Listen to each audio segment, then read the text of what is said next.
Okay, so time for polling again. So we're going to ask you a series of questions related to your symptoms of Alport syndrome and the impacts of Alport syndrome on daily life. Here are the instructions again for getting logging into the polling system. Again, they'll be on each of the slides. So our first question related to your experience with Alport syndrome, and again, if you're a caregiver representing a patient, please respond on behalf of that patient. Have you experienced any of the following difficulties? Please select all that apply. The options are A, hearing loss, B, anxiety and or depression, C, being tired, exhausted, or fatigued, D, vision problems related to Alport syndrome, E, gout, F, gastrointestinal problems, G, recurrent infections, H, swelling, such as in ankles and face, I, some other difficulty related to Alport syndrome, or J, you do not currently have any symptoms of Alport syndrome. Please select all that apply. And just so you know, the percentages that you'll be seeing on questions that are for allow more than one response option, such as a select all that apply, are the percentages of total responses, not the percentage of individuals responding that selected that option. Okay, so give you a few more moments to select all that apply. As it stands, it looks like the symptoms or difficulties of Alport syndrome that are most represented by those in the room and online today are anxiety and or depression and being tired, exhausted, or fatigued. After that is hearing loss, and then as a relative third tier is GI problems and swelling. Or it looks like there's a good amount of experience with vision problems related to Alport syndrome, recurrent infections, and some other difficulties not listed.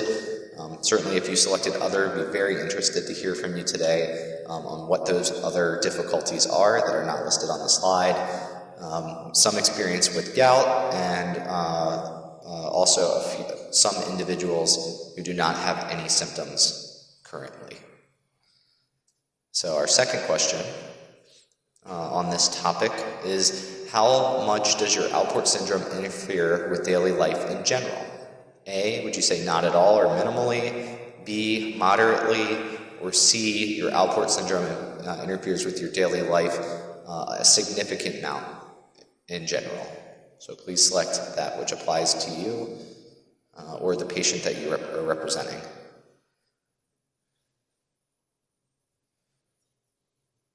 Okay. Give you just a few more moments to get in your response to this question on how much your Alport syndrome interferes with daily life in general. Okay. So it looks like we have a fair spread across the three, perhaps indicating a range of experiences in terms of disease progression and disease severity. The greatest response is about 40 of you have responded that Alport syndrome interferes moderately, and then about equally after that, not at all or minimally, or a significant amount. So this will be important to help us understand those things that are most burdensome to each of you across this range of how progressed or how severely affected each of you are.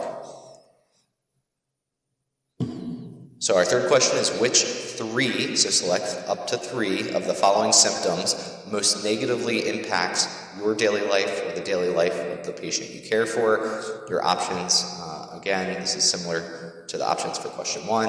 A, hearing loss. B, anxiety and or depression. C, being tired, exhausted, or fatigued. D, vision problems related to Alport syndrome. E, gout. F, GI problems. G, recurrent infections. H, swelling. I, some other symptom not listed. Or J, you do not have any symptoms. So please select the 3 symptoms that have the most negative impact on your daily life.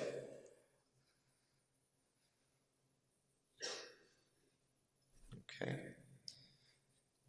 Great, so it looks like as we're finishing our results coming in, that the top symptom rated as one of your top 3 most negative impacts of Alport syndrome is being tired, exhausted, or fatigued. After that, it looks like a tie for second for hearing loss and anxiety and or depression. And then 4th being, standing out from some of the others, the GI problems. So we'll definitely want to hear about different experiences against some of these more common, most burdensome impacts of Alport syndrome. But then it looks like we have, at least some representation from each of the other different symptoms being having the most negative impact on life. So also important to understand those experiences as well as those that have listed other. And then again, there's some of you that do not currently have symptoms. Okay, our 4th question is, which have you experienced while coping with your Alport syndrome? And please select all that apply. A, depression. B, anxiety. C, low self-esteem. D, social isolation. E, difficulty with relationships outside of the family. F, hopelessness. Or G, you have not experienced any of those things listed above.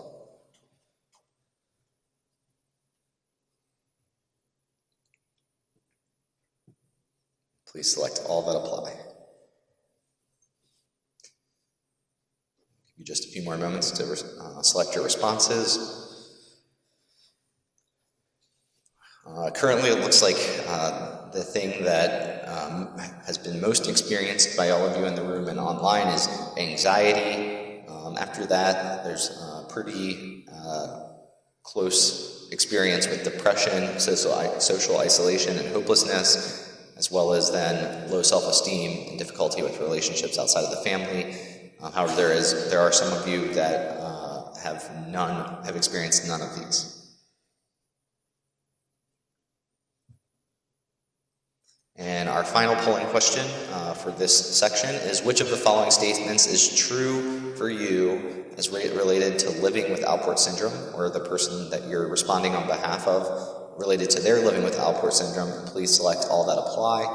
A, they miss work or school more than they're comfortable with. B, family stress is common in their life. C, others don't know what it's like to live with Alport syndrome.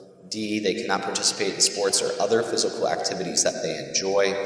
E, their general daily function is limited by Alport syndrome. Or F, none of those statements are true for them.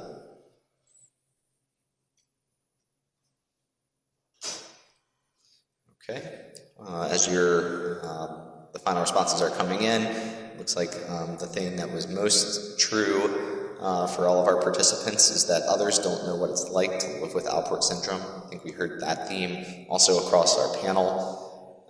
And then after that, there's a pretty equal amount of responses with each of the other things being true, whether it be missing work or school more than they're comfortable with, family stress being common, the inability to participate in sports or other physical activities, and just your general daily function being limited.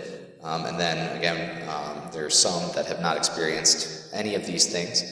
So these also will be very important topics to discuss in more detail. We'll want to know specifically, for example, the amount of work or school that you do miss due to certain symptoms or burdens of Alport syndrome, or what different types of activities are actually limited in your daily life, whether that be, some activity in the home, a chore, self-care, or things like sports and other physical activities. So thank you for participating.